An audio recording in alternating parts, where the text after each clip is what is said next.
E ouvindo a população com integração, com comprometimento, a gente vai conseguir chegar lá. Tá certo aí? Correio de Atibaia nas eleições 2020.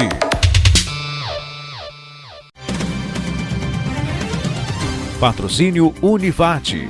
Vestibular 2021 Unifat. Inscreva-se já. Prova online dia 30 de novembro. Bacharel em Direito pela Unifat, Lucas Cardoso tem 36 anos e desde 2012 é vereador da Câmara Municipal de Atibaia. Lucas é funcionário público, guarda civil municipal e atualmente é o presidente da Câmara. Foi secretário de Segurança Pública da segunda gestão de Saulo Pedroso e deixou uma boa impressão, contribuindo para o projeto do GGI, que alinhou os trabalhos da Guarda Civil Municipal com a PM e a Polícia Rodoviária Federal. Hoje é candidato à Prefeitura pelo Podemos e tem como vice Mário Inouye. Olá, Lucas, tudo bem? Olá. Obrigado pelo aceite, estar aqui com o Correio. A primeira pergunta que eu vou lhe fazer é a seguinte: Atibaia está recebendo um número grande de pessoas que vêm para cá trabalhar e muitas, por conta da pandemia, passaram uma temporada. O impacto do aumento dessa população já pode ser sentido como a redução na oferta de água promovida pelo SAAI. Como o poder público municipal deve se planejar para a realidade pós-Covid? Obrigado a todos. Só gostaria de fazer um complemento dentro do seu complemento. O GGI, que foi o trabalho de integração que a gente fez, ele também abrange outros setores, como o Poder Judiciário, que é muito ativo dentro do Gabinete de Gestão Integrado, e as polícias, né, a Civil, por mais que sejam polícias do Estado, a Ambiental, a Rodoviária Estadual, o Corpo de Bombeiros, contribui muito no compartilhamento de informações e tomada de decisões. Então, o GGI ele, abrange outros órgãos super importantes no que foi feito no trabalho. Só esse complemento. Então, essa integração é bem maior do que aquela sim. que foi explicitada aqui. Sim, envolve mais órgãos, né?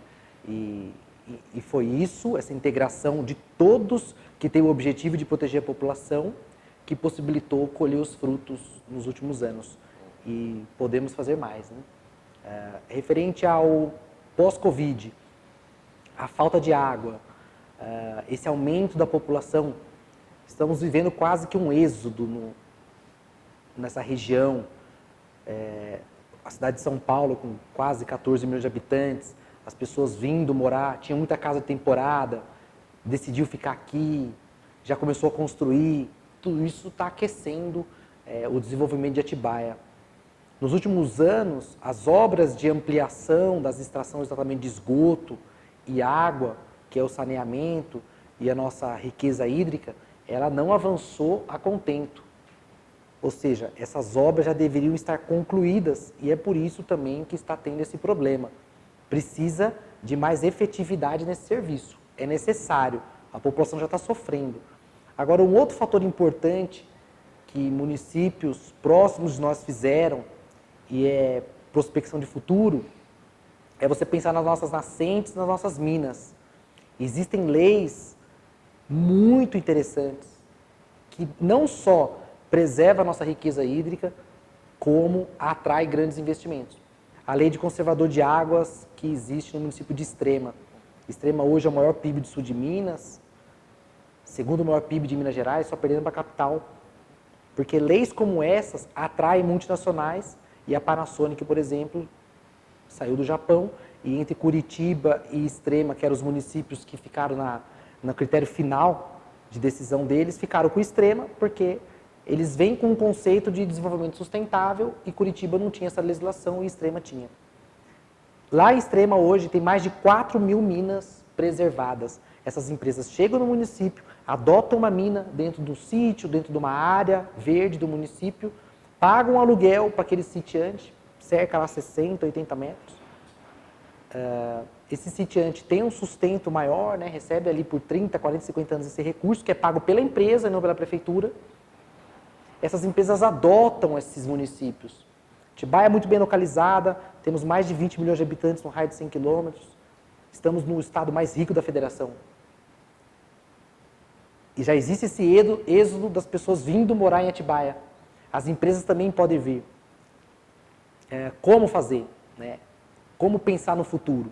Legislações como essa que Extrema fez, além de aumentar nossa arrecadação, atraindo grandes empresas, preservará as nossas nascentes. Se a gente precisa de água, a gente tem que preservar onde tem.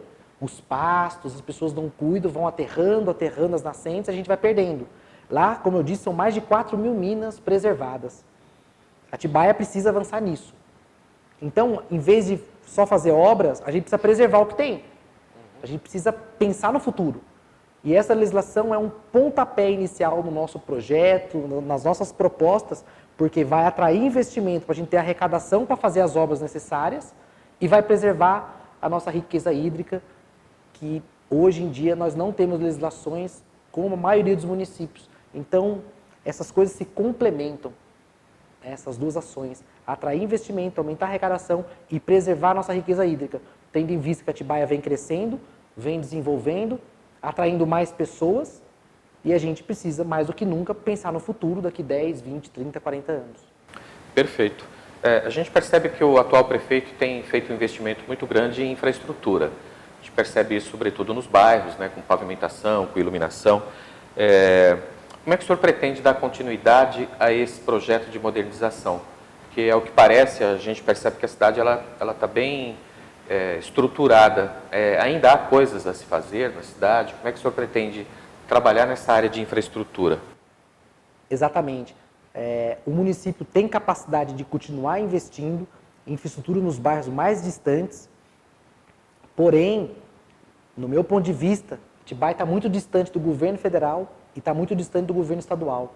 Os nossos recursos estão lá. O nosso pacto federativo é dessa forma. Se a gente não buscar o apoio do governo federal, dos ministérios e do governo do estado, Atibaia perde com isso, a nossa população sofre. Então a gente precisa investir em infraestrutura. A gente tem, por exemplo, obras grandes de mobilidade para serem feitas, a região dos Cerejeiras, Imperial, Caetetuba. É necessário que façamos um viaduto, porque se hoje já tem ali quase 4.000 veículos passando na hora do pico, naquela principal avenida e única, que é a Flávio Pires de Camargo, imagina daqui 10 anos. Então, pensar em viadutos, porém, a infraestrutura necessária também para a gente mudar a nossa cultura é investir muito em ciclovias. Eu vou insistir nisso, porque vai chegar uma hora que não tem como mais tanto carro transitar. Investir em ciclovias, uma infraestrutura extremamente necessária. Qualidade de vida, é o esporte e a locomoção. Menos gás carbônico, mais qualidade de vida para as pessoas. Isso precisa ser feito com urgência. Iniciar, plantar sementinha para começar a virar uma cultura. O transporte coletivo, que não consegue carregar um ônibus, as nossas praças públicas, que não tem um bicicletário. Se a pessoa vier até o centro trabalhar, vai deixar a bicicleta onde? Então, investir nisso, porque são mecanismos de investir em infraestrutura, diminuir o trânsito que a gente tem, obras grandes, e a gente tem onde buscar recursos no governo federal. Nosso partido tem uma boa representatividade, nós conseguimos fazer isso, é possível fazer isso. É a segunda maior bancada no Senado, temos o nosso senador Álvaro Dias, temos a presidente nacional, a deputada Renata Abreu. E nós vamos atrás disso. É possível fazer, o Pacto Federativo exige, a gente vive num Brasil onde 60% dos recursos vão para a União, 25% vai para o Estado, e o dinheiro está lá. O dinheiro dos impostos está lá. E nós temos que ir buscar. Hoje existe uma distância muito grande. Então a gente precisa avançar em áreas aqui na cidade. Áreas que dependem de ajuda. Não vamos conseguir fazer sozinhos. Perfeito.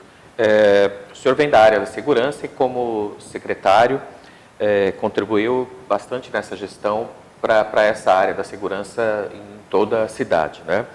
Já é possível dizer que a cidade está mais segura, inclusive nos bairros mais distantes, menos favorecidos? Atibaia avançou a passos largos, virou referência na segurança. O trabalho de integração que não teve custo para o município, que bastava o comprometimento desses órgãos, foi feito. Virou referência para o governo federal, para o governo estadual, para vários municípios. Avançou. Esse compartilhamento otimizou recursos, compartilhou informações e o ladrão, aquele criminoso que pratica um roubo, quando você prende ele, você evita que ele faça mais 10 roubos, mais 100 roubos. Então, é uma pessoa que pratica vários crimes. Esse compartilhamento possibilitou a gente fazer várias prisões. O nosso índice de resolutividade foi muito alto, comparado a país europeu. Precisamos avançar? Muito. A área rural. A maioria dos municípios não tem proteção na área rural, nas divisas de municípios. Áreas urbanas que hoje não tem a muralha digital. É importante essa integração das pessoas, dos órgãos, da tecnologia e da sociedade.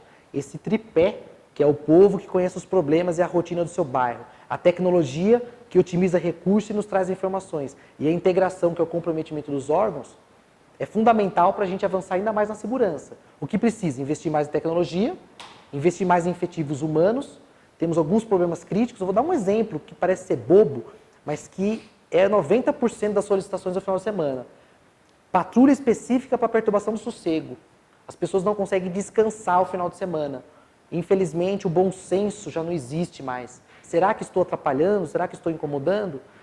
É muita solicitação. Se não tiver patrulhas específicas para isso, acaba em briga, acaba em desinteligência, até mesmo em morte. Porque as pessoas querem fazer justiça com a própria mão. É vizinho brigando com o vizinho. Tem que ter patrulha específica e legislação específica. Infelizmente, até nas últimas décadas, a gente tem que fazer leis para tudo. Lei que não pode bater em mulher, Lei Maria da Penha. Onde já se viu que tem que fazer lei para dizer que não pode fazer isso? Os bons modos, as pessoas, o controle social está muito extinto. As pessoas precisam de regras para poder fazer o básico, que é respeitar o sossego alheio. Infelizmente, precisamos de patrulha nesse sentido. Eventos da natureza. Então, a patrulha rural, só para complementar o raciocínio, né, que é a área que está mais distante da nossa cidade, né, e ampliar o efetivo. Desculpa. O senhor falou de muralha digital, queria que o senhor lembrasse como é que funciona, se é através da muralha digital, porque ela não atingiu ainda todos os pontos necessários, né? Exato. Nós temos em 2 densidades populacionais, que é a área central e a saída para Dom Pedro, a saída para Fernão Dias e a entrada pelo Frango Assado. Essa área está coberta e a área das Cerejeiras, Imperial e um pouco do Caetetuba. Só que nós temos outras áreas, Bairro do Portão, Bairro do Tanque e as divisas com os municípios. Bragança, Jarinu, Campo Limpo, Fundo da Rocha, Morato, Mariporã, Jarinu para lá também faz, Piracaia, Perdões. Essas divisas de município, o ladrão que fica no outro município, ele faz o roubo naquela área rural e ninguém consegue pegar ele. Ele faz lá, faz cá. É um sistema de monitoramento. Então. Exato. Câmeras que fotografam, registram entrada e pessoas de saída. A muralha digital ela faz isso. Não câmeras DOMI, que chama, que é aquela que depende do seu tirocínio para ficar dando um zoom na pessoa. O crime geralmente se desloca sobre rodas. Ou carro ou moto, o indivíduo vai se deslocar para fazer um crime. Essas câmeras fotografam todas as pessoas que passam, todos os veículos. Se acontecer um crime, a chance da polícia, da gente identificar o criminoso é muito grande. Identificando, você consegue prendê-lo. Então, por que fazer em toda a área de Atibaia? Para levar segurança. A cidade mais segura traz mais investimento, traz mais pessoas. Com isso, a gente aumenta a nossa arrecadação. Investimento, porque as empresas, elas procuram cidades de referência. Atibaia já é, por natureza, bem localizada, com muitos atrativos. Mas sendo segura, que é uma pauta nacional, é um sentimento muito forte hoje da população, né, o medo, a gente vai atrair mais investimentos. Ela sendo famosa como é e sendo segura como pode ser, a chance da gente ser referência e trazer mais pessoas, mais investimento é muito grande. Porque por si só, esse modelo que seria uma capital da segurança, que seria uma referência em tecnologia, e é possível fazer, mas tem que ter olhar para isso, só isso por si só já vira um modelo. Porque hoje, tendo bons projetos como foi o GGI, a gente não fez propaganda disso, a gente não divulgou em nenhum lugar, mas mesmo assim veio mídia nacional, veio estados, vários estados, porque se torna referência por si só. Né? Então, não tenho dúvida que fazendo isso, nós vamos trazer mais investimento para a cidade. A gente tem percebido, pelo menos nos últimos 10 anos, quando eu cheguei em Atibaia, um crescimento muito grande de condomínios, de casas com vários andares, né, com vários pavimentos, e a gente tem uma preocupação com o crescimento desordenado e com a falta de fiscalização em lugares distantes, onde você não consegue acompanhar invasões e construções até irregulares. Né? Como é que a gente pode frear um crescimento desordenado numa cidade como Atibaia, que é uma cidade conhecida pela natureza exuberante que ela tem? Exatamente. Existe tecnologia que possibilita o poder público acompanhar o crescimento desordenado, clandestino, final. As áreas rurais está acontecendo isso. Se você for da região do Maracanã para frente, Você já começa a identificar locais que são crescimentos desordenados. Isso precisa ser controlado, porque com isso vem outros problemas junto, de infraestrutura, de criminalidade e várias coisas. Tem tecnologia para isso. Na segurança, eu já tentava fazer a minha parte, colocando o patrulheiro para identificar locais que estavam desmatando para começar a construir. A gente já ia lá e avisava. Mas eu já me preocupava com isso não sendo a minha pasta. Mas a gente entende que o problema de um é o problema de todos. Eu sou segurança, mas é uma questão social, de infraestrutura, mas pode virar um problema de segurança depois. É quase a história do trenzinho lá do Caipira. O trenzinho roda no chão, ele saca um 38 e dá um tiro. Eu, você tá doido? Outro dia eu fui laçar um desse grandão e me arrebentei inteiro. Ou seja, o problema você tem que matar quando é pequeno. Isso vira um problema sério para a cidade depois. Então a gente sempre tratou isso como prevenção. Loteamentos, esse crescimento que está tendo na cidade, sem acompanhamento, vai faltar água. Aí falta infraestrutura e falta tudo. Porque vai fazendo, qual o crescimento? Qual o planejamento? Não é só autorizar, nós temos que ter a infraestrutura necessária. Me preocupa muito a forma como a cidade cresce, e no Brasil é dessa forma. A gente falou a questão do trânsito. Se Atibaia dobrar a sua população na próxima década, ou nos próximos 20 anos, como nós vamos fazer com as vias? Que hoje, no horário de pico, já trava todo mundo. Primeiro, nós temos que investir no transporte alternativo. Bicicletas, o transporte, para pensar no futuro da nossa cidade. Mas, mesmo assim, é muito carro. Vai ter mais pessoas que vai ter carro. Atibaia cresce, mas não faz o planejamento. Então, se a gente sabe que de uma região a outra precisa de infraestrutura, eu vou dar um exemplo que não é o Brasil, mas o Canadá e a Rússia, por exemplo, as áreas que são verdes, que não são habitadas ainda, já está desenhado onde é avenidas, rodovias, porque quando tiver o crescimento vai ser respeitado. Atibaia você tem uma avenida para deslocar a população toda que vai para outra região. Né? Ou seja, a gente não cresce ordenado. Atibaia não cresce, não cresceu, muitos municípios não crescem. Então, se a gente tem uma área verde que vai crescer, você já tem que pensar, olha, aqui antes de crescer, tem que começar a fazer esse planejamento. E colocar isso num plano diretor. E pensar num crescimento, né, daqui 10 anos da cidade. Porque isso vai ser um problema de trânsito no futuro. Então, é só a gente aprender, não precisa inventar a roda, né? Aliás, o senhor fez um vídeo, se não me engano, ontem, falando de trânsito, mas bem perto de onde a gente está aqui, que é aquela região da Unifaat. Exato. Onde eu trabalho, né? Eu trabalho lá há 10 anos e a gente vê um gargalo, porque houve exatamente isso. A FAAT chegou ali, enquanto FAAT ainda em 2006, nós estamos em 2020 e não se pensou num planejamento para que Exato. houvesse um fluxo de veículos ali, para não ter atrasos para os alunos que chegam, que saem, e também para os moradores ali do Boa Vista, né? Existe solução para esse problema? Existe. De 2006 para cá, vários governos passaram e ninguém pensou nisso. Ou pensou e não fez, deixou o problema lá. Hoje, qual é o fato? O fato é, se o aluno precisa chegar a fazer uma prova e estudar, já chega nervoso e estressado. Fica quase 1 hora no trânsito. O morador que precisa ir para a sua região não consegue chegar na sua casa. A gente tem ali aquela área rural, Boa Vista, Cachoeira, crescendo. Asfaltou e está expandindo o crescimento. Como é que não faz uma obra de mobilidade, uma obra de fluidez no trânsito, num local que já tem gargalo? Tem que ser feito. Isso já era para ter sido feito. Não fez. Agora já está com problema. Tem que resolver. Existe solução? Tem que existir. Tem como você fazer a expansão da via, o alargamento dela e dar fluidez para o trânsito. Não tem como você não fazer.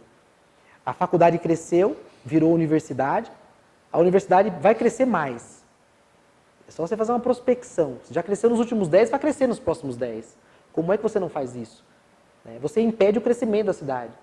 Você não consegue deixar com que o morador, que não tem culpa nenhuma desse crescimento, porque é responsabilidade do poder público tomar as decisões, não conseguir chegar na casa dele.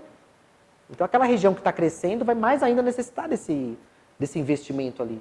Seja apoio do governo federal, seja com recurso próprio. Né? Eu até dei um exemplo com o pessoal aqui. Falei, nem que seja o prefeito de Colatina, tem que ir lá e pegar uma picareta, começar a quebrar lá. E falar, não, nós vamos fazer um alargamento dessa via, nós temos que fazer. Porque a população está sofrendo com isso. Né? Não estou fazendo propaganda de nenhum político, mas assim, tem que pôr a mão na massa e realizar os problemas que tem que ser feito aqui. Porque ali o grande problema é que você tem uma área, uma propriedade particular de um lado e tem uma ONG do outro, né? Mas a área particular, por exemplo, existe o interesse público. O interesse público sobrepõe o do particular. É uma área particular, mas se for necessário fazer, tem que ser feito. Existe uma região, um interesse público muito maior. Eu acredito que seja possível. Porque não vamos derrubar nenhuma residência. Né? Nós vamos pegar uma parte de um terreno que vai ser bom para a própria pessoa, para o próprio investimento, para o próprio dono, porque vai valorizar ainda mais. Então não tem como. Precisa ser feito e deve ser feito. Existe um problema muito sério hoje em relação a essa pandemia do novo coronavírus, que é o desemprego. Eu acho que o Brasil inteiro, acho que a preocupação maior das pessoas hoje é como elas vão conseguir sustentar suas famílias e manter o emprego. E aqui em Atibaia existe uma vocação comercial muito grande. Existe alguma saída? O senhor consegue imaginar alguma possibilidade para quem está nos ouvindo para melhorar esse setor de empregos, incrementar principalmente o comércio? Como é que o senhor vê isso? Que é uma preocupação não só de Atibaia, mas do Brasil e talvez do mundo inteiro, né? A questão do emprego. De movimentar a economia da cidade. São alguns fatores, eu vou começar pelo, não o principal, mas um dos principais. Então, aumentar nossa arrecadação, trazer multinacionais, legislações de desenvolvimento sustentável, a lei de conservador de águas, que além de preservar nosso recurso hídrico, atrai grandes empresas multinacionais. Isso já aconteceu, nós não estamos inventando a roda. Aonde fez, deu certo. Por que não podemos fazer aqui? Então, atrair grandes empresas, fazer legislação de desenvolvimento sustentável, a lei de conservador de águas é uma delas. É possível trazer investimento. Na sexta-feira estive no centro empresarial com o meu candidato a vice-prefeito, Marinui. Estávamos lá falando com o investidor, com o dono daquela região. Ele falou, olha, é possível fazer um outro centro empresarial em Atibaia, nós temos vontade, mas hoje existe uma distância muito grande dos interesses do poder público e do interesse do empresário. Se ele quer investir, quer fazer uma outra área, quantas empresas novas não podem vir? Com legislação, com leis de incentivo, leis de desenvolvimento sustentável, a gente vai gerar mais emprego. Esse mesmo investidor aqui já comprou uma outra área em Extrema. Extrema é um município que eu estou dando como exemplo, mas tem outros. Ou seja, a gente precisa fazer legislação que atrai essas empresas. É possível. Né? Atibaia está bem localizada, no estado mais rico da federação. A gente consegue fazer isso. Esse é um dos pontos. Aumentar nossa arrecadação para gerar mais emprego. Extrema não demitiu ninguém durante a pandemia, pelo contrário, contratou. Atibaia perdeu mais de 2.000 empregos diretos. Ou seja, é exemplo. A gente consegue pegar as boas ideias e trazer para cá. Não precisamos inventar a roda. Um outro setor que movimentou o recurso no Brasil, mais que a construção civil, o turismo. O turismo no ano 2019 foi o setor que mais gerou recursos no nosso país. Atibaia tem tudo. E ao mesmo tempo parece que não tem nada. Nós temos um centro histórico que é o coração da cidade e aos domingos fica fechado. O comerciante não tem culpa disso. Se o hóspede precisar comprar uma sunga, um shorts, vai em Jarinu comprar porque aqui é tudo fechado. Eu estou dizendo isso porque são exemplos práticos, locais que a gente visitou e acontece isso. Se precisar comprar uma roupa, não tem onde comprar. Tem mais de 20, 25 mil pessoas aos finais de semana nos nossos hotéis. Tudo dentro dos hotéis que oferece tudo para eles. Ou seja, a rede hoteleira oferece tudo para o seu hóspede. Mas você conversa com eles, que são as grandes redes e as pousadas, eles têm interesse que o seu hóspede conheça a nossa cidade. Mas não é integrado o turismo de negócio, a rede hoteleira com o nosso centro histórico. Que também não é integrado com o nosso turismo rural, que produz 25% das flores do Brasil. Que tem tudo, tem as rosas, os crisântemos, os orquídeos, o morango. Será que essas pessoas que saem de São Paulo para contemplar o verde, para distrair, não querem conhecer nossa área rural? Conhecer nosso orquidário? Não tem legislação. Pra você ter uma ideia, Ilhabela tem uma legislação de veículos turísticos que é exemplo, que pode ser implantada aqui. Então esse hóspede não tem um cardápio. Quero conhecer o centro histórico, quero fazer um passeio, quero descer no Lago do Major, quero conhecer o centro, a Igreja da Matriz, que é de frente para a Igreja do Rosário, o nosso museu, tudo fechado. A gente tem uma riqueza histórica. Poucas cidades no Brasil têm mais de 300 anos, Atibaia é uma delas. Temos riquezas históricas para ser contada para todo mundo. Então nós temos turismo de negócio, turismo rural, o centro histórico e o turismo de aventura. Nós temos a Pedra Grande, o nosso meio ambiente, que pode ser explorado com trilhas, com passeios a cavalo, com o nosso turismo de aventura, que já é referência para o Brasil, nossos instrutores são desintegrados. Esses setores podem ser integrados e gerar muito recurso. Aí, concluindo, isso gera mais emprego, é imensurável a quantidade de recursos que deixa no município, o turista sai de lá. Se tem 20 mil pessoas nos hotéis, se 200, se 2 mil pessoas vier para a cidade, vai consumir, vai beber, vai comprar uma lembrancinha. Isso é imensurável o dinheiro que fica no município. Gera emprego, gera vendedor, gera o garçom, a vida de todo mundo melhora. O turismo foi o setor que mais movimentou recursos no Brasil. Atibaia tem esse potencial, mas está sendo pouco valorizado. Pegando o gancho, então, o senhor pretende reativar o centro histórico e perguntar sobre o Cinitá, que é a grande paixão do pessoal da cultura e ele ainda continua Exatamente. fechado. O Cinitá, o nosso casarão Júlia Ferraz, ele é particular, mas é do patrimônio da humanidade aquilo, da cidade. Tem que pôr a mão, tem que buscar apoio, tem que ter vontade. Como é que pode o casarão estar fechado por ele ser um centro de visitação? O nosso Cinitá, a gente tem os nossos artistas da cidade, nós temos a nossa fama, nós temos tudo para oferecer aquilo aberto para os turistas ir lá ver um show, ver uma apresentação. Está fechado. O nosso centro de convenções não tem aquela movimentação necessária. Nós temos grandes centros, ou seja, a cultura e o turismo estão interligados. Porque esses setores, hoje se o turista vier ao domingo, ele não tem nada aberto, não tem um banheiro para usar. Porque está fechado. O Cinitá está fechado, o outro está fechado. Locais públicos não tem onde usar. Coisa simples. O que o poder público precisa fazer? Chamar para o peito essa responsabilidade e tomar essas decisões. Esses setores já trabalham muito, cada um no seu quadrado. A rede hoteleira é referência, o turismo é referência, o turismo rural é referência. Tudo referência no país, mas cada um no seu canto. Tem que pagar suas contas, contratar seus funcionários. Já são fortes, mas integrados eles podem ser juntos, que a gente usa esse termo, né? Juntos somos muito mais fortes. Integrado se torna referência, se torna modelo para o Brasil. É possível fazer. Atibaia pode mais. A gente está chegando ao fim da nossa conversa e eu gostaria que o senhor fizesse algumas considerações. É uma série de entrevistas que nós estamos fazendo pelo Correio de Atibaia e deixar suas considerações para quem está nos vendo agora nesse momento. Muito obrigado pela oportunidade. Estamos aqui com o coração limpo. Eu e o Marinui colocando a nossa candidatura à disposição da nossa cidade. A nossa intenção é fazer o melhor.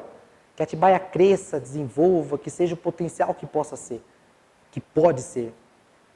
Desejo que o melhor aconteça. Uma eleição municipal não pode ser interesse pessoal nem projeto de poder. Tem que ser um projeto de mãos dadas com a população, com diálogo e com integração. A gente pretende fazer isso. A nossa disposição é de trabalhar, nosso comprometimento. É uma tarefa muito difícil, é um desafio. E encaramos ele, eu e o Marinui, sozinho, sem conchavos, sem acordos, sem rabo preso com ninguém. Para ganhar e conseguir filtrar o que tem na política de melhor e jogar fora essas pedras. Para tomar essa melhor decisão. Para conseguir, junto com o povo, colocar Atibaia na direção correta. Atibaia tem grande potencial. Se ajustar as velas, a gente vai conseguir avançar muito mais. É possível fazer isso, a gente acredita. A gente acredita que é possível. E ouvindo a população com integração, com comprometimento, a gente vai conseguir chegar lá. Tá certo aí? É isso aí. Muito obrigado pela atenção. Continue com a gente no Correio de Atibaia. E é uma série de entrevistas que nós estamos fazendo para as eleições 2020. Muito obrigado. Entrevista com os candidatos a prefeito de Atibaia. Jornalismo sério, com o intuito de levar a você as informações de todos os candidatos. Patrocínio Unifat. Graduação Smart, Estudo Inteligente. Vestibular 2021. Inscreva-se já. Provas dia 30 de novembro.